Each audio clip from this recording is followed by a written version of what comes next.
नमस्कार दोस्तों, आप सभी का यूपीएससी स्टडी पॉइंट में स्वागत है। और आज हम देखने वाले हैं साइक्लोन निसर्ग। ओके, तो ये साइक्लोन निसर्ग कहाँ पे आया था? हमारे देश के वेस्टर्न कोस्ट में, इंडिया के वेस्टर्न कोस्ट में आया था, एंड स्पेसिफिकली इन महाराष्ट्र। तो इस साइक्लोन निसर्ग ने महाराष्ट्र में क्या किया, एक स्ट्राइक किया यहाँ पे, और ये लोग मतलब वहाँ पे जो लोग हैं बहुत सारे, they got displaced. And this was a news in the Hindu newspaper. 3 जून को न्यूज़ आया था।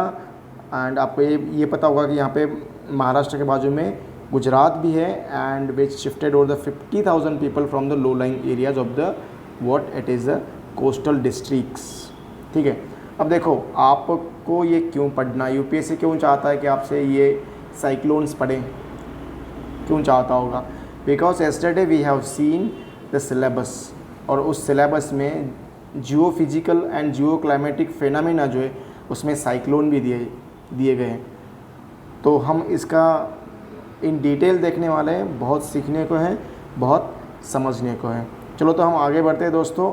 तो हम ये करंट अफेयर्स की सीरीज़ अब हम स्टार्ट करने वाले हैं, and those current affairs which are related to the geography का कोई भी करंट अफेयर्स हो, उसके सारे जो न्यूज़ है मैं लेके आने वाला हूँ एज अ जियोग्राफी के टीचर्स। तो दोस्तों, मेरा नाम है नवनाथ निर्मल है, 4 साल का एक्सपीरियंस है as a faculty of geography. Okay, in Delhi में पढ़ाया, in Jammu and Kashmir, Indore Madhya Pradesh, and also on various platforms on online. Okay, so ये था मेरा basic introduction, and yes will move forward cyclone Nisarga. ठीक है, तो साइक्लोन निसर्ग ये न्यूज़ में था। ओके, और ये क्यों न्यूज़ में था? हमने आपको कहा कि महाराष्ट्र के कोस्ट में उसने क्या किया, इट हिट। ओके, ये आ गया वहाँ पे, एंड सिंस 1891 से ओके इतना ये एक्सट्रीम साइक्लोन जो है ये आया है, and it is like predicted और the said by home, like it is a weather department और IMD, okay, Indian meteorological department. ठीक है, अब दोस्तों इसे हमें क्यों पढ़ना है, ये हमारे कहाँ पे यूज़ आ सकते हैं? तो GS1 में, जो कि ज्योग्राफी का पार्ट है। Okay, GS1। GS3 में कैसे काम आएगा? It is in disaster management. Okay, cyclone it is a kind of a disaster. ये क्या है? एक डिज़ास्टर है, तो उसका मैनेजमेंट, डिज़ास्टर मैनेजमेंट एक DM को ही करना पड़ता है। DM मतलब डिस्ट्रिक्ट मैजिस्ट्रेट और द कलेक्टर। तो IAS बनने के बाद ये आपका बेसिक काम बन जाता है। अगर आपकी पोस्टिंग किसी भी इंडिया के कोस्टल एरियाज़ में होती है, इंडिया के किसी भी कोस्टल एरियाज़ में आपकी पोस्टिंग यहाँ पे होती है, फॉर एग्जांपल गुजरात हो गया, महाराष्ट्र हो गया, ये कर्नाटक हो गया, यहाँ पे केरला हो गया, तमिलनाडु, आंध्र प्रदेश, यहाँ पे ओडिशा एंड वेस्ट बंगाल, यहाँ पे आपके कहीं पे भी as a IAS officer posting होती है, तो आपको यहाँ पे साइक्लोन के ज़्यादा प्रॉब्लम्स आते हैं, तो आपको वहाँ पे साइक्लोन का मैनेजमेंट करना पड़ेगा। That's why you should know the basic. Okay, so let's move forward. Cyclone Nisarga में take landfall near the Mumbai में आने वाला है, ऐसा कहा था किसने? IMD ने, इंडियन मेट्रोलॉजिकल डिपार्टमेंट। इसका एस्टेब्लिशमेंट कब हुआ था? 1875 में, और ये इसका हेडक्वार्टर कहाँ पे है? दिल्ली में। कहाँ पे? दिल्ली में। किसका? IMD का। और ये IMD किसके अंडर आता है? Ministry of earth sciences. ध्यान में रखिए, ministry of earth sciences, not under the ministry of forest, environment, forest and climate change, इसके अंडर नहीं आता। IMD comes under ministry of earth sciences. इसको याद रखना है, because it will come in the prelims. ये प्रीलिम्स में आने के चांसेस उसके ज़्यादा हैं। तो ये मुंबई में आने के चांसेस बता दिए। And winds like bringing strong winds are very strong. उसकी जो हवाएं बहुत तेज़ चलेगी, हैवी रेन, बहुत ज़बरदस्त रेनफॉल आएगा, and a possible storm surge. Okay, a possible storm surge. Storm surge क्या होता है? स्टॉर्म सर्ज क्या होता है? मान लो this is a coastal area, मान लो कोस्टल एरिया से ये क्या आ रहा है? साइक्लोन आ रहा है। तो इस साइक्लोन की वजह से जो सरफेस वाटर जो है, वो सरफेस वाटर ज़मीन के अंदर आ जाएगा। ओके, तो इसे क्या कहेंगे हम? Storm surge. ओके, तो ये इस कोस्टल एरिया में क्या हो जाएगी? फ्लडिंग लाइक कंडीशन हो जाएगी, फ्लडिंग आ जाएंगी, कोस्टल फ्लडिंग्स। ओके, तो इसे हम क्या कहते हैं? Storm surge. ऐसा IMD ने कहा है कि वहाँ पे आ सकते हैं। सो अभी हम देखते हैं कि साइक्लोन वार्निंग सिस्टम इंडिया में क्या क्या है। तो आईएमडी के अंडर आता है। ओके, तो Bay of Bengal we have what, Arabian Sea and Bay of Bengal. तो बे ऑफ बंगाल जो है अपना वाटर बॉडी, सो यहाँ पे area cyclone warning centre it is present over there, and Arabian ocean में क्या है, it is a cyclone warning centre. So both CWC send their report to the national cyclone warning centre. अब देखो ये warning नहीं मिलेगा, क्या हो जाएगा, लोग वहाँ से उस एरिया से नहीं निकल पाएंगे तो क्या हो जाएगा, प्रॉपर्टी एंड लाइफ का लॉस हो सकता है। तो इसीलिए साइक्लोन वार्निंग सिस्टम बहुत ज़रूरी है, ये वार्निंग देना बहुत ज़रूरी है। ठीक है, तो लेट्स मूव फॉरवर्ड। अब हम देखते हैं कि साइक्लोन होता क्या है एग्जैक्टली। तो ये तो हमने देखा कि साइक्लोन कहाँ पे आया, कौन सा आया, हमने न्यूज़ देखा। ओके, तो कौन साइक्लोन की वार्निंग देता है। ओके, आईएमडी के बारे में हमने थोड़ा सा देखा। तो साइक्लोन होता क्या exactly. So cyclone is a large scale air mass, बहुत बड़ा एयर मास होता है, that rotates around the centre of low atmospheric pressure. अब देखो मान लो this is a low pressure, ये लो प्रेशर है, इसके अराउंड क्या रहेगा, हाई प्रेशर रहेगा, अराउंड हाई प्रेशर रहेगा। तो कभी भी याद रखो कि जो हवाएं जो है हाई प्रेशर से लो प्रेशर क्या करेगी, ये बहती है ऐसी हवाएं, from high pressure to the low pressure. तो ये जो हवाएं बह रही है, this is a big air mass, बहुत बड़ा एयर मास होता है। It is a large scale air mass, rotates around, तो ये इसके अराउंड क्या करेगा, घूमेगा लो प्रेशर के around. Okay, it is the large and very violent whirl, okay, जो कि चक्कर लगाता है ऐसे whirl, okay, in the atmosphere which moves from the ocean towards the coast. Okay, ये कैसे मूव करता है, एक ओशियन से या वाटर बॉडी से। ओके, तो इंडिया का अगर हम देखते हैं तो यहाँ पे बे ऑफ बंगाल, तो बे ऑफ बंगाल से कहाँ आएगा, हमारे ईस्टर्न कोस्ट पे। अगर यहाँ पे अरेबियन सी है, मान लो यहाँ पे अरेबियन सी, ये क्या है, बे ऑफ बंगाल। ओके, तो अरेबियन सी से कहाँ आएंगे, in the western coast. In जब बहुत कम आते हैं, why will see it later on, but अभी विल मूव फॉरवर्ड। ठीक है, तो ये देखो this is a low pressure zone which is created, ये बे ऑफ बंगाल एरिया है, लो प्रेशर। देखो ये पूरा एयर मास है, एयर मास क्या हो रहा है, पूरा घूम रहा है इसके पीछे, और ये घूमते फिर क्या करेगा, जो हमारा ईस्टर्न बाउंड्री है, ईस्टर्न कोस्ट ऑफ इंडिया, वहाँ पे जाके हिट करेगा। This is called as a cyclone, जहाँ पे सेंटर में लो प्रेशर होता है and air mass it is rotating around it. इसके अराउंड क्या करता है, एयर मास रोटेट करता है, बहुत बड़ा एयर मास होता है। ठीक है, सो अब हम देखते हैं कि ये ऐसा होता क्यों, साइक्लोन फॉर्म क्यों होता है। Formation of the cyclones are factors responsible for it. ऐसे कौन सी घटनाएं हैं जिससे साइक्लोन फॉर्म होता है। अगर साइक्लोन आता ही नहीं तो कितना अच्छा होता, कोई डिज़ास्टर मैनेजमेंट की कोई चिंता ही नहीं होती। बट अगर साइक्लोन को समझना है, चक्रवात को समझना है, तो हमें उसके फैक्टर्स को समझना पड़ेगा। सो फर्स्ट फैक्टर क्या होता है कि sufficient warm temperature at the sea surface.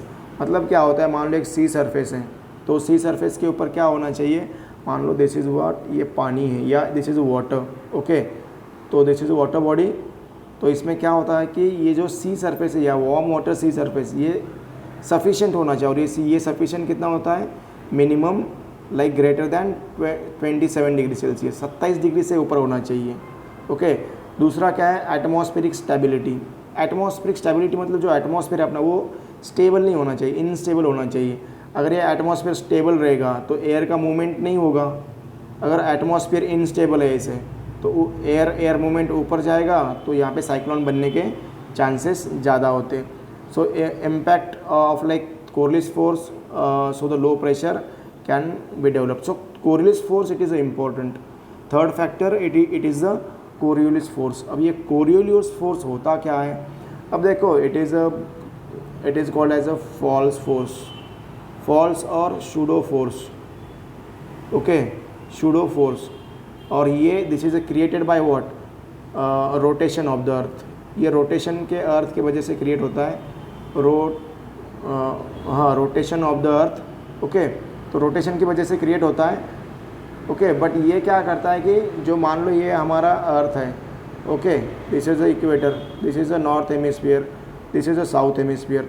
तो नॉर्थ हेमिस्फीयर में जो हवाएं हैं सारी जो अपनी, तो इसे राइट साइड को डिफ्लेक्ट करेगा, और लेफ़्ट ये जो साउथ हेमिस्फीयर वहाँ पे लेफ़्ट साइड को हवाएं ये डिफ्लेक्ट करता है।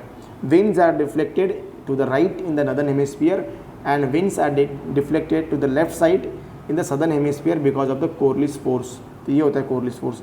हाई ह्यूमिडिटी चाहिए, ऑफ कोर्स हाई ह्यूमिडिटी अगर नहीं है तो प्रॉब्लम आ सकते हैं। सो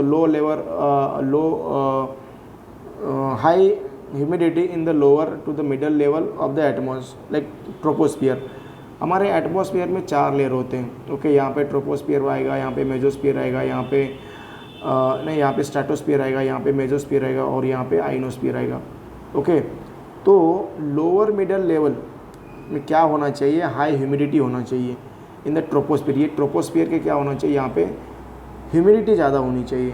ह्यूमिडिटी ज़्यादा होगी या वाटर वेपर कंटेंट ज़्यादा होगा तभी ये ऊपर जा पाएगा, नहीं तो नहीं जाएगा। So pre existing low level focus of the disturbance. Okay, so जिस एरिया में मान लो cyclone it is going to form, उस एरिया में क्या होना चाहिए, pre existing low level focus of the disturbance, और यहाँ पे लो डिप्रेशन कह सकते हैं हम, और लो वर्टिकल विंड शेयर 6 पॉइंट मान लो ये वर्टिकली। ओके, तो लो वर्टिकल विंड शेयर मतलब क्या होता है कि विंड का जो ग्रेडियंट होता है, विंड का जो स्पीड होता है, सो ये लो होना चाहिए in the vertical manner so that it will rise up. Okay, so this 6 factors like temperature, instability, Coriolis force, humidity, pre existing disturbance and vertical shear wind, तो ये फैक्टर जो है those are important from the perspective of cyclone formation. बहुत important है, इसको याद रखना है। तो देखो दोस्तों, टाइप्स ऑफ साइक्लोन हम देखेंगे अभी। तो 2 टाइप्स के होते हैं, एक तो ट्रॉपिकल साइक्लोन होते हैं, एक टेम्परेट साइक्लोन होते हैं। ओके, तो ट्रॉपिकल साइक्लोन्स के अलग अलग नाम, इंडियन ओशन में उसको साइक्लोन्स कहा जाता है, पैसिफिक ओशन में उसको टाइफून कहा जाता है और अटलांटिक ओशन में उसको हरिकेन कहा जाता है। ठीक है, टेम्परेट रीजन में जो साइक्लोन क्रिएट होते हैं उसे टेम्परेट साइक्लोन कहते हैं, इसे एक्स्ट्रा ट्रॉपिकल साइक्लोन्स भी कहते हैं। ओके, तो इसके ऊपर मैं एक अलग सा वीडियो बनाऊंगा इन डिटेल। ओके, एक डिटेल में मैं इसका वीडियो बनाऊंगा, आपको उसमें you will get the entire information in that. So अभी तक तो इसको याद रखो। अब देखो कैटेगरीज ऑफ द साइक्लोन्स, ये IMD जो है इंडियन मेट्रोलॉजिकल डिपार्टमेंट, ओके, ये IMD जो है ये साइक्लोन की कैटेगरी 6 कैटेगरी में करता है। कितने? 6 में, लाइक कैटेगरी 1, 2, 3, 4, 5, 6 कैटेगरीज। ठीक है, तो फर्स्ट कैटेगरी क्या है, it is a depression. Okay, depression में जनरली क्या होता है कि उसका स्पीड जो होता है it is less than 51 kilometre per hour. देखो कितना कम होता है depression, it is like a low pressure. तो 51 किलोमीटर से जहाँ पे उसकी स्पीड कम होगी वहाँ पे उसको डिप्रेशन कहते हैं। तो डीप डिप्रेशन 52 to 61 किलोमीटर जिसकी स्पीड होती है उसे डीप डिप्रेशन कहते हैं। साइक्लोनिक स्टॉर्म किसे कहेंगे, इसका स्पीड होगा 62 to 87 kilometre per hour. Severe cyclone, तो इसका स्पीड कितना होता है आपका 88 to 117। वेरी सीवियर साइक्लोन, उसका स्पीड क्या है 118 से 221। एंड सुपर साइक्लोन क्या होते हैं, उसका स्पीड ग्रेटर दैन 222 किलोमीटर। तो अभी का जो निसर्ग था, Nisarga it is a very severe cyclone, तो उसका स्पीड ऑलमोस्ट 110 से लेके 120 था। तो it is around that only, so it was a super cyclone. आपको पता होगा एम्फन साइक्लोन भी आया था। ये कहाँ पे आया था, बे ऑफ बंगाल में आया था। Okay, Bay of Bengal Orissa Bengal के साइड में, तो ये था सुपर साइक्लोन। उसका स्पीड था कितना 222 किलोमीटर से भी ज़्यादा था उसका स्पीड। ठीक है, तो it was a Amphan cyclone. Will move forward, इसको याद रखना ज़रूरी है। अब देखो ये सारे tropical cyclones, this is a tropical area, ये सारा ट्रॉपिकल एरिया है। तो यहाँ पे ये है इंडियन ओशन, ये पैसिफिक ओशन, ये अटलांटिक ओशन, ये पैसिफिक ओशन। ठीक है, सो यहाँ पे क्या होते हैं, साइक्लोन्स क्रिएट होते हैं। सो इंडियन ओशन को उसको साइक्लोन्स कहते हैं, पैसिफिक ओशन में उसको टाइफून्स कहते हैं, यहाँ पे उसको हरिकेन्स कहते हैं। ओके, एंड यहाँ पे उसको टाइफून्स कहते हैं। अब देखो यहाँ पे यूपीएससी ने एक क्वेश्चन पूछा था, यूपीएससी मेंस ने, why the most of the tropical cyclones are formed Gulf of Mexico, Indian Ocean that is Arabian Sea and Bay of Bengal and Pacific Ocean और द साउथ चाइना सी। तो इन 3 region में maximum cyclones क्यों form होते हैं। Okay, ये हम एक इसके ऊपर मैं अलग सा वीडियो बनाने वाला हूँ। ठीक है, विल मूव फॉरवर्ड। तो ये मैप आपको याद रखना बहुत ज़रूरी है। सो दोस्तों, I hope you like my video. I really thank you for watching this video and all the best. ऐसे ही हम आपको इंटरेस्टिंग वीडियोस लेके आएंगे करंट अफेयर्स के। और नेक्स्ट मेरा वीडियो होगा कहाँ पे, तो ताल नाम का वोल्केनो है। कौन सा? ताल वोल्केनो, ताल वोल्केनो। ओके, ताल वोल्केनो आया था कहाँ पे? फिलीपाइंस में। Okay, Philippines. तो इस ताल वोल्केनो पे मैं एक वीडियो बनाने वाला हूँ, नेक्स्ट वीडियो, तो आपको ज़रूर देखिएगा, आपको ज़रूर मज़ा आएगा and also it will help you lot. धन्यवाद दोस्तों, thank you, have a nice day.